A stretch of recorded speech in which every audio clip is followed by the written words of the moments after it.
All right, well, hello everyone, and welcome to the Markets and Finance Path. So my name is Kelly Hamrick. I'm a program manager at Forestron's Ecosystem Marketplace, and I'll be moderating this panel. So earlier this morning, we heard from Lars and the panelists about the state of the North American carbon markets, and this panel is focused on the outlook of North American carbon markets. So I hope that you either listened in on the earlier session, or perhaps when Glenn Murray was speaking. There's a lot of developments, if you did listen in, about what's going on in Canada at the moment. So for example, last year, Ontario officially started their cap and trade program, and as of early this year, they joined up with both Quebec and California. There's been a couple of other big market policy developments. California extended their cap and trade through 2030. So there's a lot of potential impacts that these existing markets might have in the future, and that's sort of what the focus of this session will be on. So we've got three fantastic speakers here today who will sort of provide some views of what they think is worth keeping an eye on in the future, or what might happen in the future. And they represent views across the California and Canadian compliance and voluntary markets. So to my left is Chris Bush, the research director at Energy Innovation. In the middle is Scott Hernandez, vice president of North American sales and trading at CBL Markets. And finally, Sean Carney, the president of Finite Carbon.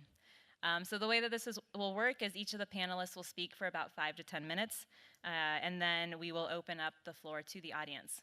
So I hope that you guys didn't eat too much, and you can pay attention and write down what questions you have, because we do hope to get to questions fairly quickly. So with that, we're going to start with Chris, who, as I mentioned, is the research director at Energy Innovation. That's a policy and analytics organization dedicated to identifying policies that reduce greenhouse gas emissions. And he leads the firm's California climate policy and urban sustainability programs, and will speak a bit more about his research on future supply in the California market and some upcoming developments to watch for in North America. Go ahead. Thank you, Kelly, and thanks to the Climate Action Reserve for the invitation to be here. Always a great conference, and pleasure to join my fellow panelists. So excited to talk a little bit more about what to think about the future of carbon markets in North America. You know, my expertise is more focused on California and the Western Climate Initiative. And I think, you know, from a big picture perspective, as anyone who went to the earlier session would know, there's a sense of much more stability and long-term certainty after the passage of AB 398 in California last summer, even as the political situation in Ontario is adding a bit of uncertainty, you know, in the near term. I'm not an Ontario expert or prognosticator. I guess my read of the people I'm talking to and hearing is that they expect Ontario to survive, I mean the Ontario to continue in the cap and trade program despite the threats or position of the leader of the progressive conservatives that are in the lead there in their election. So, you know, and I think in terms of long-term expectations, most of the price forecasts I'm seeing are anticipating sort of somewhat steadily rising prices in coming years.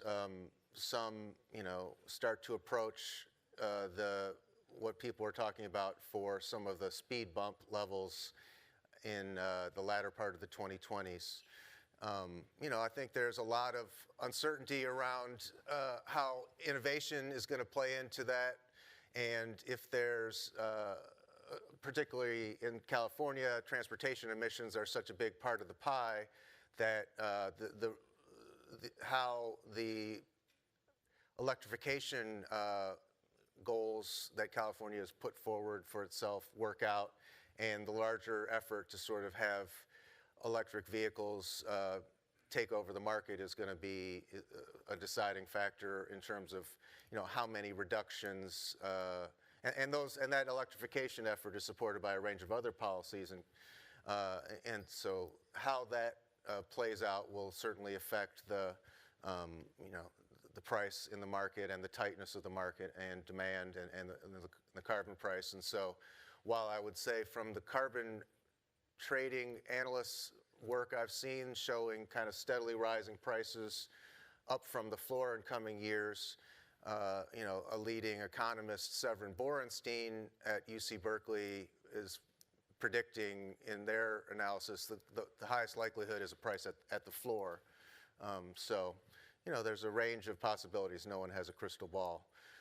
You know, one thing I wanted to discuss is some of the work I've done about the carbon market and the issue of what's been called oversupply. And I put out a study in December looking, you know, forward to 2020, and if all the allowances were sold, you know, what that would mean. And by my estimate, that would have produced a surplus in the range of 270 million metric tons. And I would mention, I just read an analysis by Clear Blue Markets of more recent vintage, and they're pegging the sort of expectation for the market at exactly the same level, more or less. 268.5 was their estimate of how long the market is between now and 2020. Now that said, I also wrote an op-ed in the New York Times in December, which had a pretty unfortunate title. And so, you know, as someone who's a supporter of cap and trade, I didn't particularly enjoy the title that was chosen by the editors, and actually argued it against that. But the op-ed was called "A Landmark California Climate Change Program is in Jeopardy." So sort of contradicts the facts in terms of the greater legal foundation, that the legal standing that the program has. And so, you know, I've been making sure to explain whenever I can that I don't actually really think the program is in jeopardy. The larger point I was trying to make was really around, you know, what's the necessary or optimal price that the program will have to support in order to achieve our longer term goals in terms of 2020, or 2030, I should say. We're definitely on track for 2020.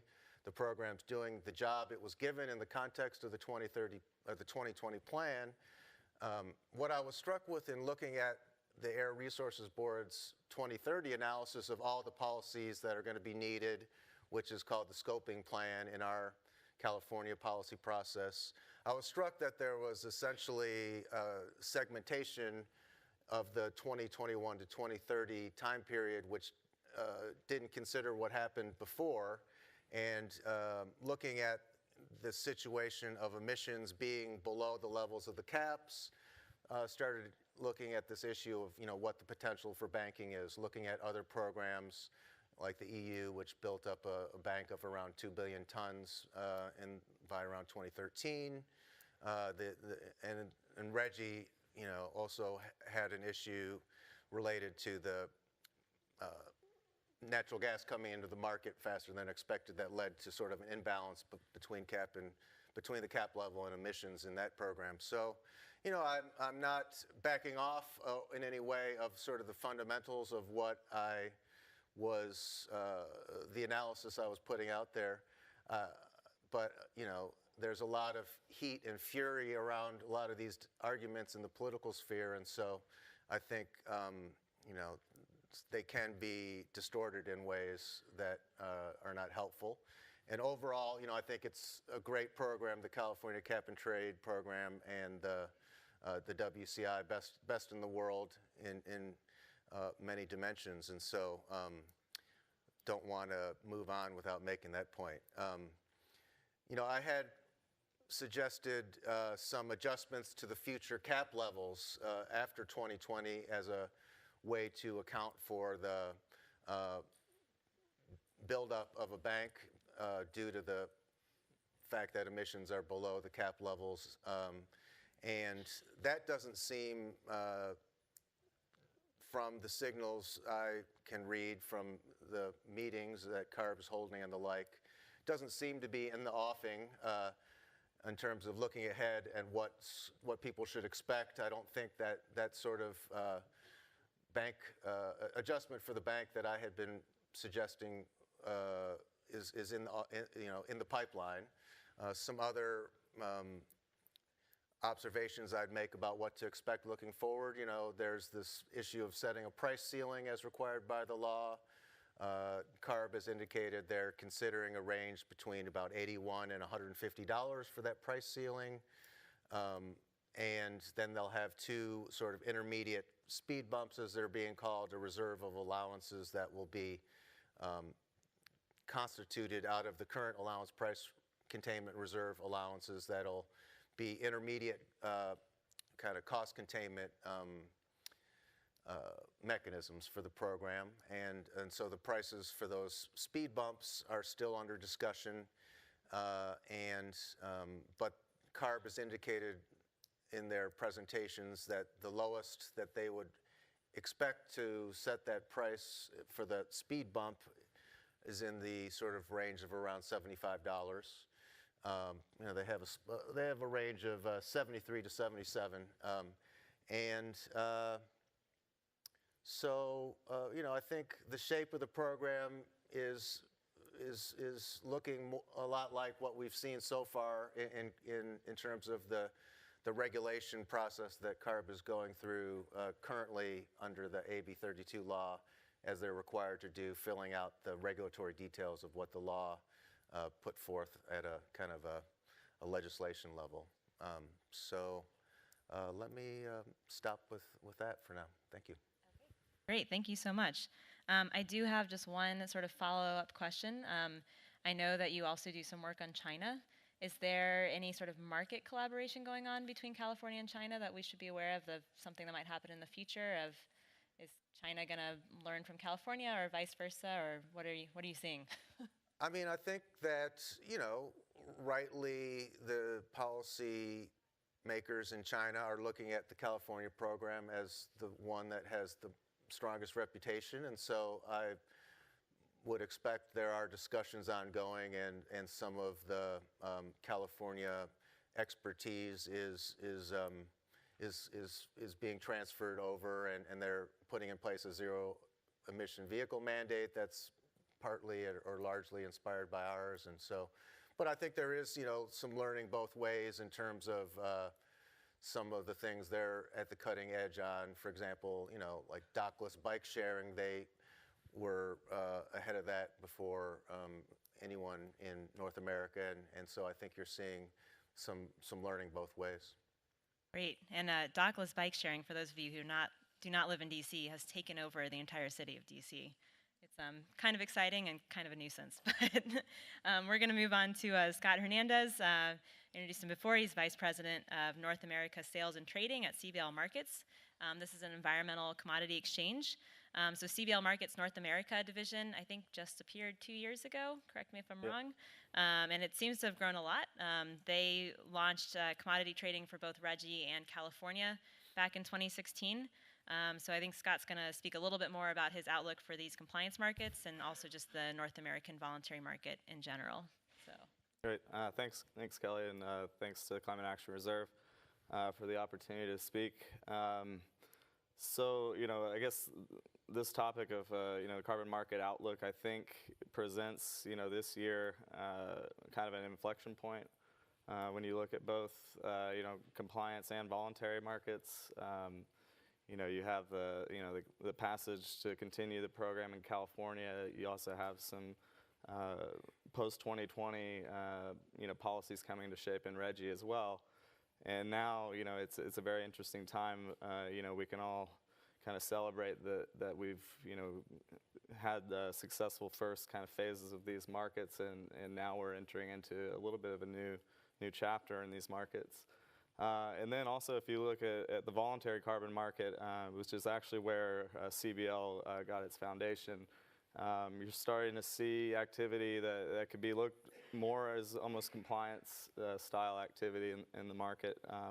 So, whereas even just a few years ago, combinations of their economic downturn and, maybe some changing political winds, voluntary carbon, you couldn't, find any buyers for it. And now, you're looking at not only airlines under the proposed rules for the ICAO, which is the International Civil Aviation Organization, and their emission reduction program, CORSIA, but also a lot of energy retailers that are innovating and creating carbon neutral products or 100% renewable. Some of the activity with the community choice aggregation. So it's definitely an interesting time in these markets, and I think a lot of people are kind of waiting to see, all right, how are things going to settle? What are the now that we have legislation, what are the how is it going to come into effect in the final regulations? So yeah, I think it's a very interesting time to be in these markets. And sorry, one follow-up question for you. So in the panel before this, the speaker from ClimeCo said that he was being a little facetious, but he'd like to thank Donald Trump for pulling out of the Paris Agreement because the voluntary sales have just taken off. Have you guys seen that at CBL as well? Yeah, absolutely. I think the past 2 to 3 years, well, it's a combination of factors. In the heady days of like 2008, there was a lot of project development for voluntary carbon, especially in landfill gas, with the idea that it might come into a national cap and trade program. Another interesting thing is the protocols for those projects were a 10-year reporting period, and then that was it. So soon after developing these projects, a lot of the support on the buy side kind of fell through the floor with the economic recession, and prices were stagnant for quite some time, and I'd say in the last 2 to 3 years, you call people and they're all sold out. Pricing has been steadily increasing. Companies that maybe during the Obama years maybe were hesitant to take a stand on climate, now under a different regime, or see it as a great way to connect with customers and kind of stake their environmental credos. So yeah, the market for voluntary has definitely come back, and then you have the potential compliance demand from the aviation sector that could be, really, really strong to incentivize some new projects to be developed. Great, and I have more questions for you, but I'll come back later. So finally, I just want to make sure that we give Sean Carney a chance to speak. So he's president of Finite Carbon. It's a forest carbon development company, and they are either one of the largest or maybe the largest forest carbon project developer. I wasn't sure if I wanted to say the largest or not. He might correct me. And in his capacity as president, he oversees the company's portfolio management, over-the-counter transactions, and client advisory services. So. Thank you. So I think the title was like the future of carbon or the outlook on carbon, or something. But I want to talk about, let's look back for a second. What's amazing about this market? What's amazing about this market is that it actually has worked. The fact that we have a price on carbon, and by price on carbon, I don't mean a price on carbon. I mean that we can actually sell carbon for money and use that for conservation, is no less a miracle than the fact that the Earth is the perfect distance from the sun that life can exist on this planet. So this is something I think that at this point, most people in this room take for granted. The fact that we can go and sit down with the landowners that we sit down with and tell them, have you heard the good news? This is special. This is something that's really extraordinary, which is why this part of my talk is going to be called, offsets are amazing and nobody's listening. Because offsets are amazing. They are the single largest source of conservation funding in the country. There's this thing called forest legacy. It's way bigger than that. The Wildlife Conservation Board in California, way bigger than that. At this point, we're approaching the level where there's more than $1 billion from this program in California is going to forest conservation projects. So this is sustainable forest management throughout the United States, outside of California as well as inside California. And these are big dollar numbers. And the money's really important because what happens with this money? So the Colville tribe in Washington State, they were hit by a fire immediately before their carbon project. The funding from the federal government with the new administration was cut down dramatically. When it came time to pay for the restoration, that had it not been done immediately following the fire before the things got a little shrubby and the regeneration failed, where did the money come from to fix the gap for the restoration efforts? Carbon offsets. That's the kind of environmental impact these are having above and beyond sustainable management. It's what people are doing with the money beyond that. If you put the money in the right hands, good things happen. The Passamaquoddy tribe in Maine, they have used their money from carbon to bolster their non-timber forest products businesses.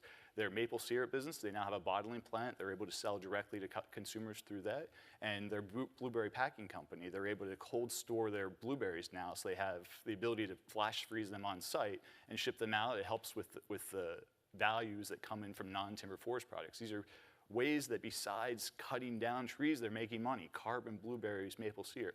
This is what's possible with carbon money. Offsets are amazing and nobody's listening. I didn't go to Stanford, so people are going to discount everything I say here. But we are caught in the crosshairs right now as offset developers because there are two things. The fact of this market is that when you have an environmental market, and this goes back to the miracle part of all this, is that there's actually a working price on carbon. When you have an environmental market, it goes one of two directions. If you have a floor and you have a ceiling, it's going to be at the floor or at the ceiling. And I call this there's this battle that's raging on that I'm caught in the middle of called, the accountants on one side and the economists on the other side. The accountants want really low prices, which means that they like offsets because offsets help keep the price, more reasonable, because the whole idea is that we efficiently allocate capital. The economists, they want a really high price. And the really high price sends it to the ceiling, which reduces carbon. It's really effective. High prices on carbon reduce the amount of carbon, and they know this because they went to Stanford. I didn't. I just make carbon. And what I can tell you about carbon on the front lines is that it is working. It's working. And the reason I know it's working is that, when I was a kid, I grew up in West Virginia. And in West Virginia, when I went down to play in the streams, they were bright orange. Now we work with landowners in Kentucky, Tennessee, West Virginia. They're putting into place new sustainable forest management practices. And do you know why? It's not because they like it. It's because California says if you want carbon, you have to get FSC certified. So they do it. With enough money, anybody will do anything. We have landowners that have historically cut as much as clear cut as much as the 720 acres of land when they harvest. Now, because of this carbon market, if you want to get credits in the California market, you have to follow California's forest practice rules. They have to reduce the size of their forest management from their even-age forest management from 720 acres to no more than 40 acres. This is happening right now. So people talk about direct environmental benefits in California. Where are the environmental benefits happening? In California, where they have the strictest forest practice rules in the entire country, or are the real environmental benefits happening in the rest of the country that California is forcing to catch up with them? So that's something that nobody really thinks about. Last thing, just on the environmental benefits thing, I know a little bit about science because we've had to take a few classes in that subject, and it is kind of important. And one of the things I've learned is that ecosystems don't necessarily have borders. So when you look at the map of the state of California, it's not just blackness and dragons outside of the state. You have a lot of things that cross borders, and animals are one of them. Healthy salmon populations in Alaska help create healthy salmon populations in California. It's very critical that when you have reduced sediment flow in Oregon, Washington, California, Idaho, where salmon populations are, that increases populations there, and it takes pressure off of California populations of salmon that go out to sea, and it has a direct impact on the water of California. It's very critical. Waterfowl, birds fly, and when they get to the border of Oregon, they don't hit a glass wall and fall to the ground. They keep going. They go all the way up to Alaska. So this is an ecosystem, science, ecosystem. So this is a really big critical part of all of this is the direct environmental benefits. What are those? And then I feel like I had a last thing to touch on, but I'll let it go for questions. Happened to me too. For those, just in case, a recap for those of you who maybe weren't sure how the direct environmental impacts deal with California. With the new extension through 2030, offset companies can use, instead of 8% of offsets, it'll be 4% for the first half and then 6% for the second half. But the one sort of big thing that I think everyone's trying to figure out is that they said half of those offsets have to directly benefit California. So it's an interesting time to be figuring that out. So my question for you is, I don't think there's that much clear guidance of what exactly constitutes direct environmental impact. So have you started to think about changing your strategy for where to develop offsets projects in the future, or what's your view on that? I have a lot of faith, not as much faith as I do in the legislature, but a lot of faith in ARB. And the people at ARB are smart people. Some of them went to Stanford. They understand science.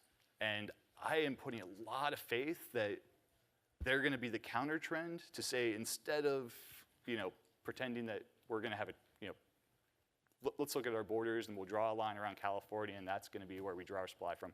They're actually going to look at science and say, what does have a direct environmental benefit on California? And here, I remember my last point.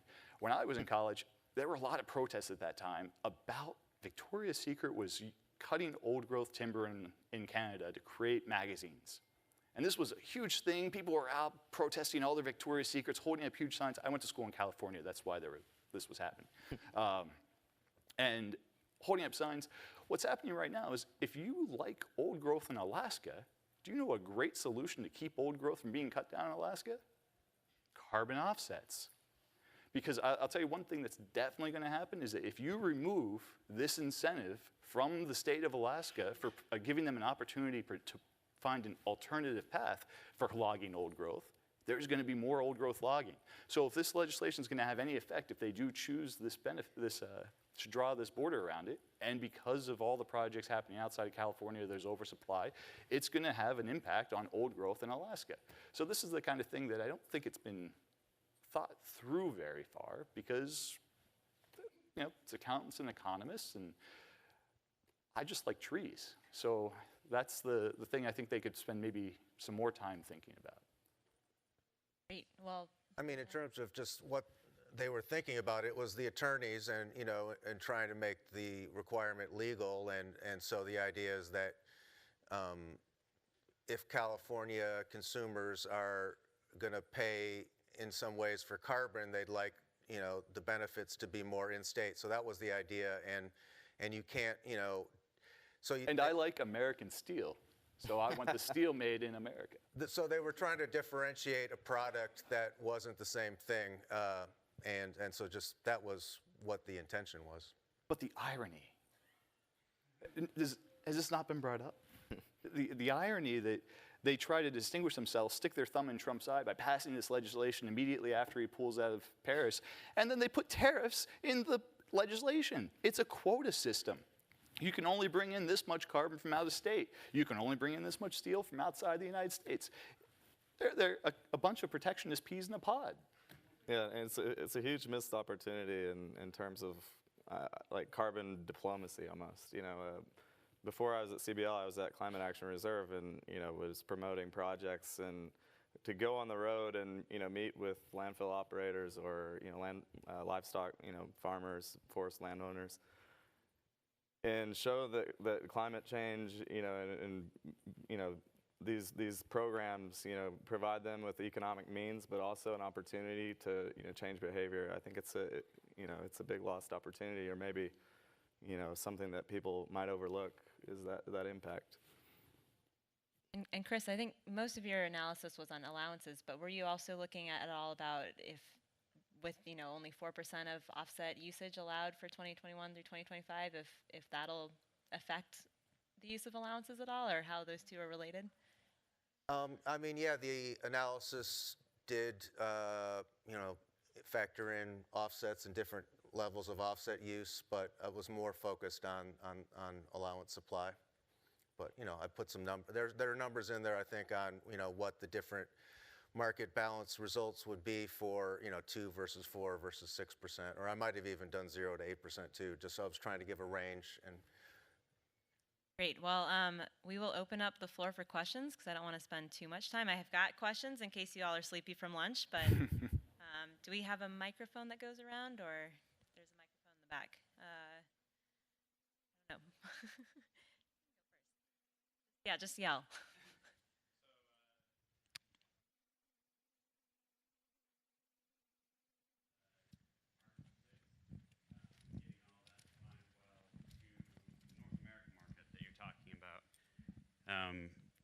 Well, obviously it'll have a big international impact, but I'm just curious if you think it'll have a big impact on what we have here. I don't know what Article 6 is. So Article 6, I just make carbon. yeah, so within the Paris Agreement, Article 6 is sort of the markets article, and I think the big decisions being made at right now is what exactly is an international offset that might be traded. What does that look like? They're not even going to call it offsets. They're going to be called international trading mitigation outcomes, and that's because of a couple of countries that don't like the word offsets or credits. I think one of the things so a little bit of background, Ecosystem Marketplace really tracks voluntary markets quite a bit, and I think something that the voluntary markets are a little bit worried about is essentially with the Paris Agreement, you have countries all around the world except for the US and Syria that have made these climate commitments. And in the past, if you're a voluntary buyer, you could purchase offsets from, say, Brazil, and then that emissions reduction would be transferred to you. And let's say you're in California. And the issue is if each country now has their own emissions reduction goals, maybe they want to count that against their own national commitments. And how does trading work? No one knows at this point. It's an interesting time to be in this market. There's the AIDA. It has a group called ICROA, and I think they're working on some white papers to try and get sort of some consensus in the voluntary carbon market community on what should be done to address it. Just because I think a lot of policymakers, the last thing on their list is going to be, well, how do voluntary offsets fit into our markets? So I think they're trying to sort of get a little bit ahead of the curve and trying to say, well, here's our recommendations. But there's nothing that I know of that's happening at the moment. I don't know if anyone else has.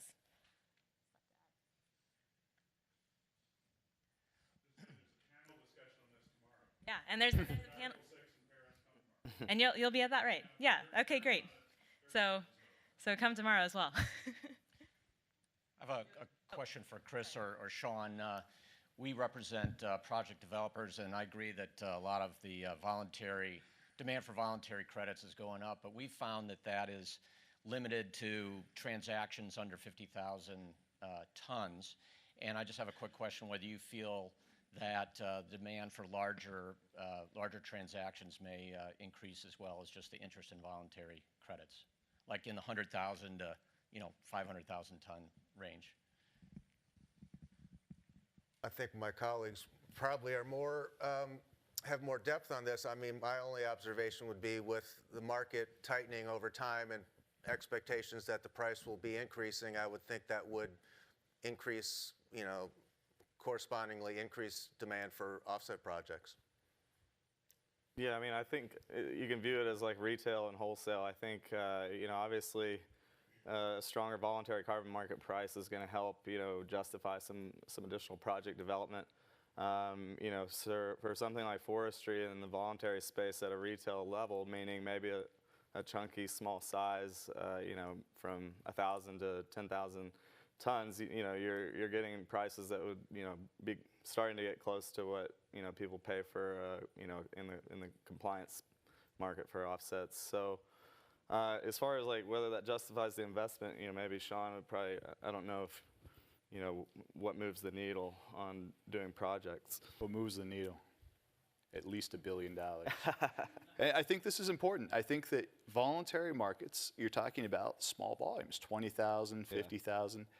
Think of the person that said 8% instead of 6% to begin with. Right there, they unlocked hundreds of millions of dollars for forest conservation, destruction of ozone-depleting substances, capping dairy methane. Those policy decisions have immense impact. We're not talking about 1%, 2%. We're talking about hundreds of millions of dollars for forest and conservation and other environmental mitigation projects here. I mean, these are real things that happen on the ground. And I think one of the problems is there aren't enough people who do it and then talk about how great what they did is.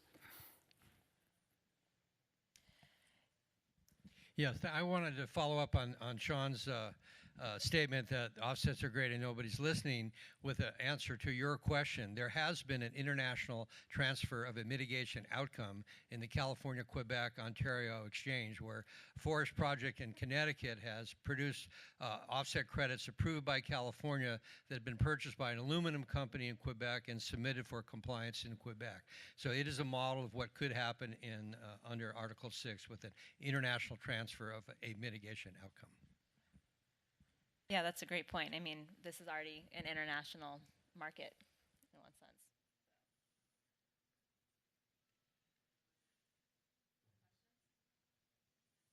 And I've got my list.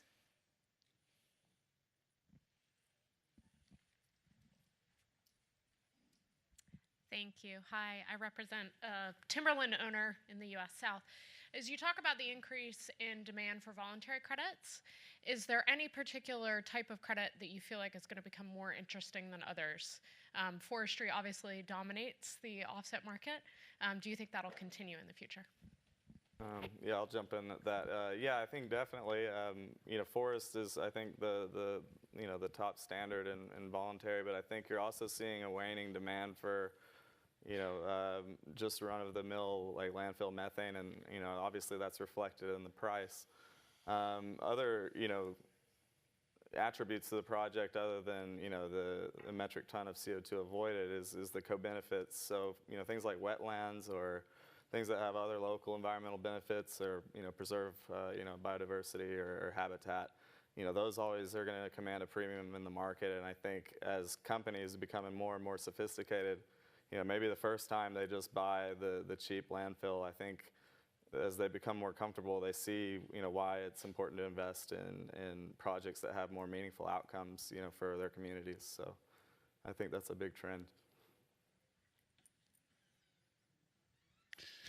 This is Josh Margolis with EDF, and I have a question for my colleagues, for Sean in particular. When you think about a couple things, one is red.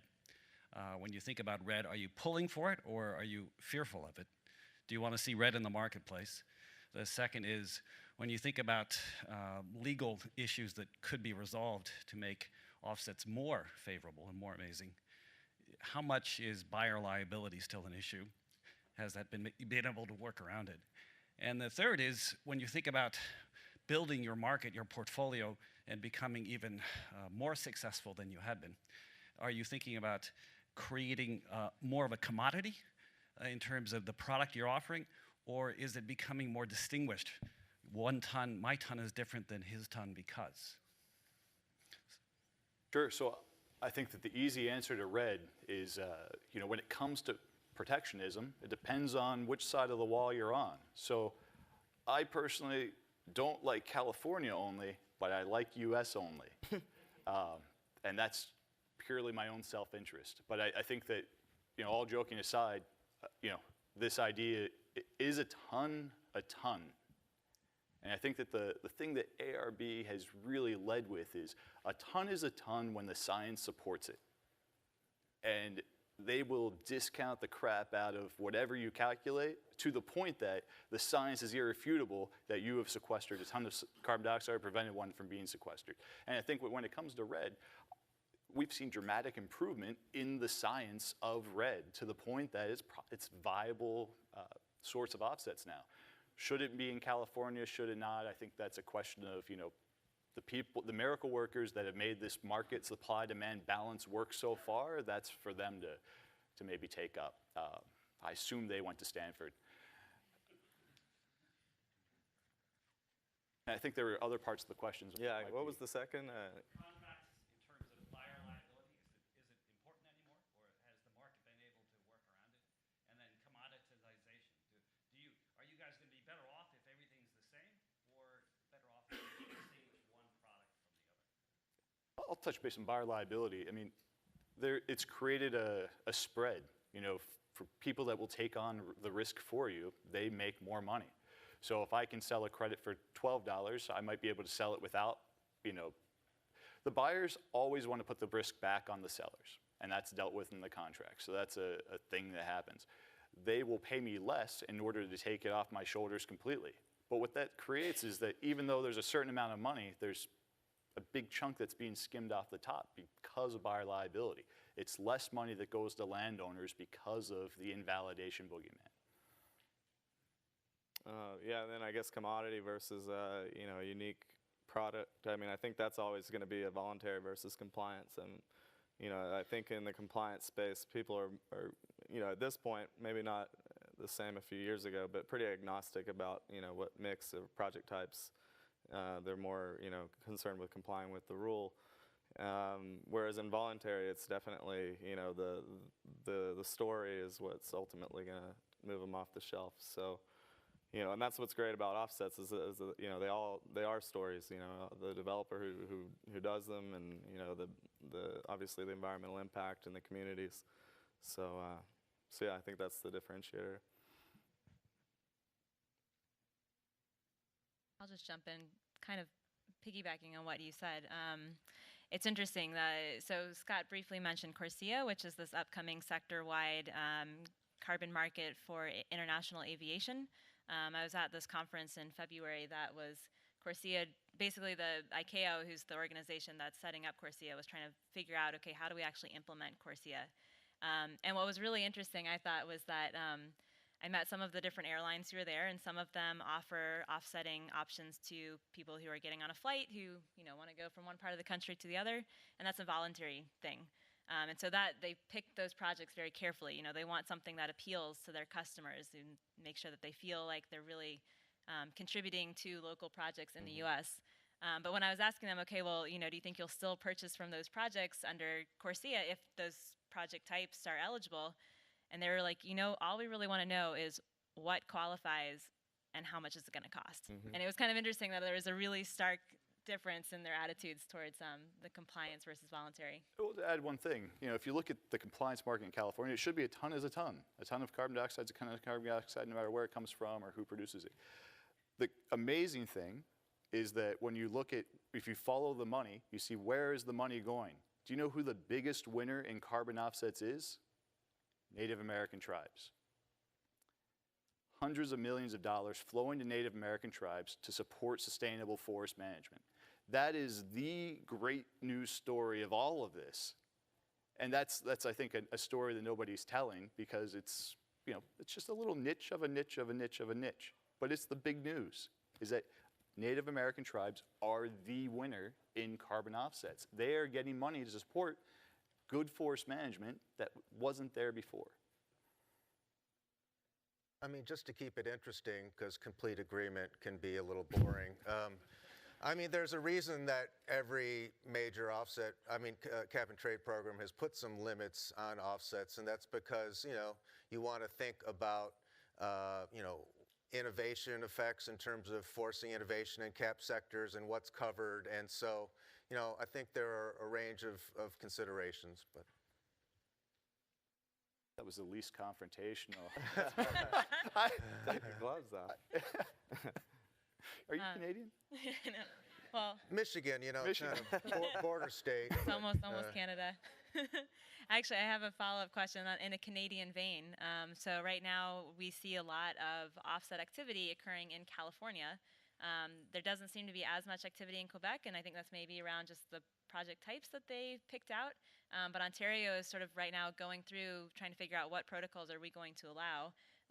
Are you worried about competition from Ontario projects in the future, or? Yeah, I mean, when it comes, all we do, we make forest carbon offsets, and we've made a few of them. Competition from other protocols and other areas are bad, from my perspective.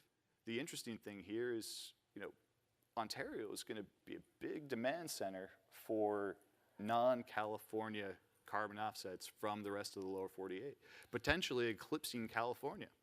So how long are we going to be registering offsets with California when Ontario is really the one that is the demand center there? So, you know, one of the issues with this, you know, the direct environmental benefits and let's start putting quotas on everything is, you know, California can't give up its leadership here because, you know, I don't know if anybody else can take it on. I think that they need to continue being the center of this program. And when you start creating these trade wars, you can't do that.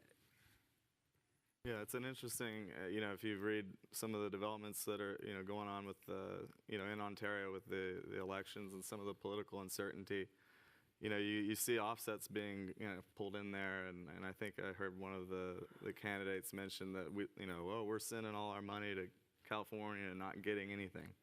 I thought that was interesting. Totally negated the whole concept of an emission reduction. But yeah, and you see offsets kind of always kind of getting dragged into the politics, and I think having some local produced offsets might help swallow the pill up there, I guess, on being a net buyer. Maybe we just think of another name for them. Have some other non-offset name to call them by. Been working on that one. Okay, we've got 5 minutes, so any other questions in the audience? All right, I've got another question then, because I have all the questions. So, Scott, we haven't really talked about RGGI. I'm very much an offset person. I don't really focus on allowances so much, so I have not ever really followed RGGI until last year. The very first issuance occurred for a project in RGGI. Are you guys excited about this? Are you ready for? So it's an offset in RGGI. It's an offset project. I don't know if it's been traded. Need to have somebody else up here. No, that's very encouraging. I've often heard from developers that they wanted to see like around a $10 allowance price before they would try to invest in project development. But obviously, maybe that's not the case, I guess. RGGI, I think, is going through some really interesting changes. One of which should support pricing a little bit. Give a little more certainty is this emissions containment reserve, which has been proposed for the post 2020. Which, if you followed RGGI, it's been really high and it's been really low, and this would be when basically it's a price at which if you fall below it, and then you're not, you're removing allowances from the auctions, so to kind of support that. So, I think RGGI is an interesting case, and I think as far as offsets go, there's a lot of potential space for innovation there as well. And Chris, just following up on RGGI, do you see any sort of one or two things that California could really learn from RGGI? And then my other sort of more wild future question, is there ever any chance that they might link with California like 20 years from now? Possible. Yeah, that's an interesting question. Well, I think so far, I would say CARB has been guarding their discretion and sort of in terms of being able to adjust sort of at will. And I think because RGGI has had a stronger partnership of linked jurisdictions, they've had more of a rules-based approach with regular program reviews. And so, I think CARB would say that they're regularly evaluating the program and adjusting, and they've had multiple revisions to the regulation. I would prefer to see a more standardized, periodic, regular evaluation of the program. And so, and looping back to kind of where I started, the adjustment for banked allowances that I'm expecting to accumulate in the next few years, RGGI made an adjustment for their future caps to account for the banks, and so, I think the evaluation they've had and the adjustment has been, laudable. So a few thoughts on that. Great, and I think we're probably coming close to time. So I just want to end with one question for everyone, which is just if you had one either market development or policy development happen over the next 10 years, what would you want to see? Serious questions, guys.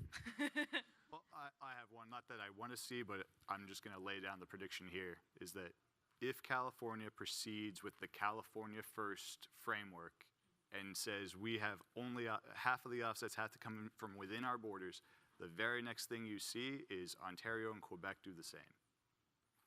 Okay, so it could be what do you want to see or what's your worst fear? Trade war.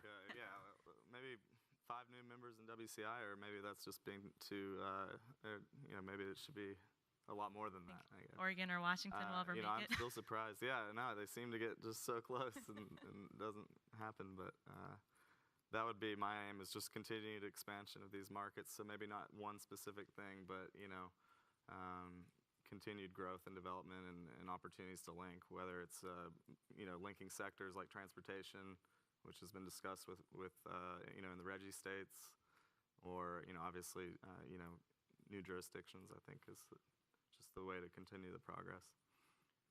I'd certainly support that. I mean, I think it's striking that we haven't seen, in the fervor of progressive states to resist Trump, that it's kind of striking we haven't seen more progress in terms of other states within the U.S. Joining either formally or in alignment in similar actions. So, a spreading of carbon pricing of a similar form that we have in California would be fantastic. I mean, looping back to this issue of sort of, is the program working? I think, it is working. I think, we need more program evaluation. I think there's a dearth of kind of backward-looking evaluation. But, my sense is that, if you look at the body of literature, the price probably needs to be higher. There's so, I would hope that in order to, just drive more reductions, there is this inevitable connection between the amount of carbon that's being reduced and the carbon price, and there's uncertainty, and you need to acknowledge that. But I think, if you look at the World Bank's Commission on carbon pricing, they're recommending, generically speaking, a carbon price of $40 to $80 in 2020. So, I think a higher price is called for given the urgency of the climate crisis. One possible policy design adjustment that I think might be more of a compromise that might make a variety of people happy could be around, we've heard there are industry concerns about the price ceiling signals that CARB has sent out through their presentation, which is $80 to $150 was their kind of initial range that they were proposing. One idea might be to, if there could be a lower ceiling but also a higher floor, so a narrower collar to both, and so that would reduce the potential for erratic prices, and also, if you're an investor, it creates more certainty about what the future price is going to be, and it should help with investment as well. Great. Well, we all know that buyers really want as much certainty as possible, but Stanford economists just want whatever fits best for the environment. So I hope you all learned something today, and I'm just getting the stop sign, so I'll let you all go for coffee. Thank you very much.